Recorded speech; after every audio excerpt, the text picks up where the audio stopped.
Here's what you missed on Phathead and Cande in the morning. Weekdays 6 to 10 a.m. on My Country 96.1. My Country 96.1 Phathead, Cande Roth.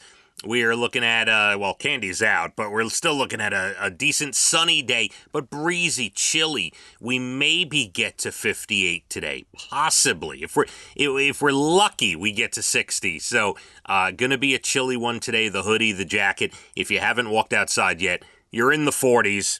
You're topping out at 58. Definitely get yourself a hoodie or something this morning. Plenty to talk about, plenty to get to. Reminder about our secret holiday show on sale at muls.com, muls.com. Don't want to miss it. Always some good stuff, some superstars, some young stars. You never know who's going to show up until they hit the stage. Get your tickets at muls.com for the big December 11th show. We are so amped about it, so excited about the lineup this year, and can't wait. Don't want to push it. Don't want to, get too ahead of ourselves. I'm enjoying fall. I don't want winter to come too quickly. But, yeah, it's going to be great. Now, before we get to this article I want to get into, just because Cande is not here nursing a sore throat doesn't mean I can't talk tennis. I have to congratulate Tennis Nick's daughter, Gabby. Now, I went and saw a match yesterday. She has officially made not only the Suffolk County Championship bracket, but she finished top 4 in her division.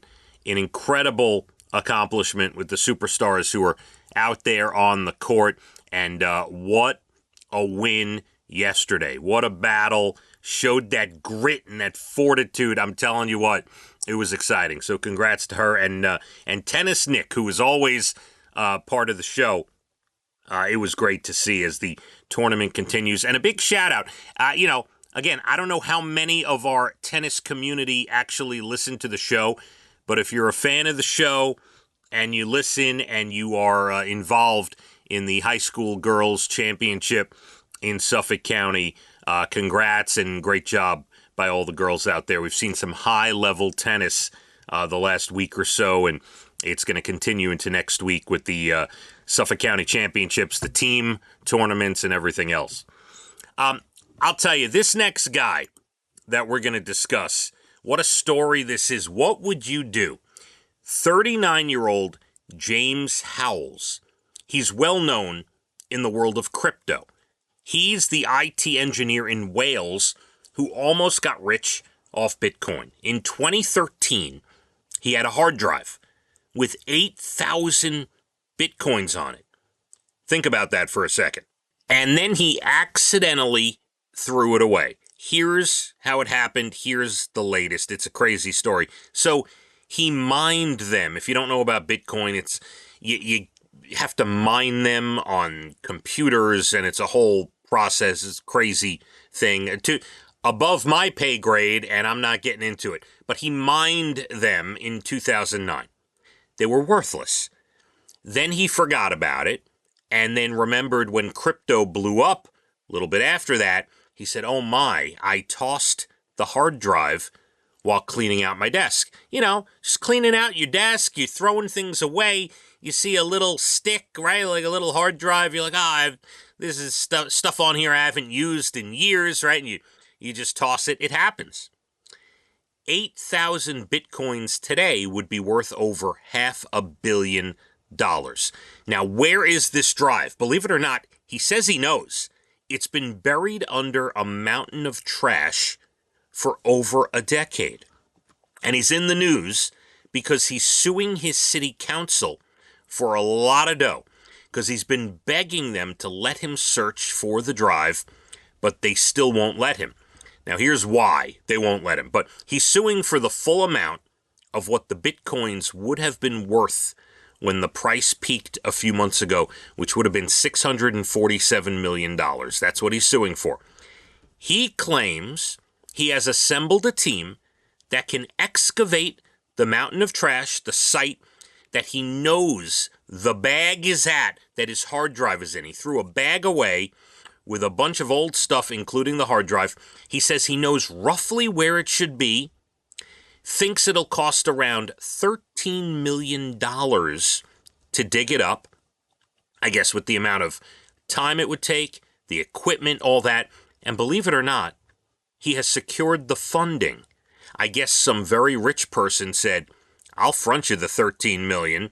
It's like a cup of coffee to me. However, if you find the Bitcoin, you owe me $200 million. Whatever deal they worked out. But apparently he has secured the funding. He has the $13 million to excavate the site. He even offered to give the city 10% of the Bitcoin once he finds them, which would be like $50 million. City doesn't want it. City will not budge. Their point, they say they're digging up all that trash would not only cause an environmental disaster to the area, but they say, their experts say, it would take 3 years of digging plus another year to bury all the trash again or put back whatever they dug up or whatever the case is. James says his plan is to use the lawsuit as leverage, obviously. He's hoping they'll let him dig and avoid a long and expensive legal battle. He will have his day in court in December, but plans to push forward. He says, even if I lose the court case, I plan to push forward. I will take it all the way to the UK Supreme Court. Now, this is, I actually, normally I'd be like, you're an idiot, you threw away your Bitcoin, who cares? I find this interesting. Not only would I like to see the court case live on court TV, but if he gets approved to actually dig, I would just like round-the-clock 24/7 cameras on the site on some random channel that you can just tune in and out of. And I'm actually interested to see what happens to sit. I mean, think about it. It's like literally trying to find a needle in a haystack, and this needle is worth over $500 million. It's an interesting story. We'll see how the court case goes. In December, the court will rule if he's allowed to dig. I'm sure whoever wins or loses is going to fight and appeal and all the stuff. It's going to go on for a while. But I find the story actually quite interesting. All right, let me give you one more, which is also interesting. Rich people are now building mansions in a place you wouldn't expect. I guess they're getting bored, so they're finding new places to put sprawling mansions. And this one, it's not AI. It looks like AI.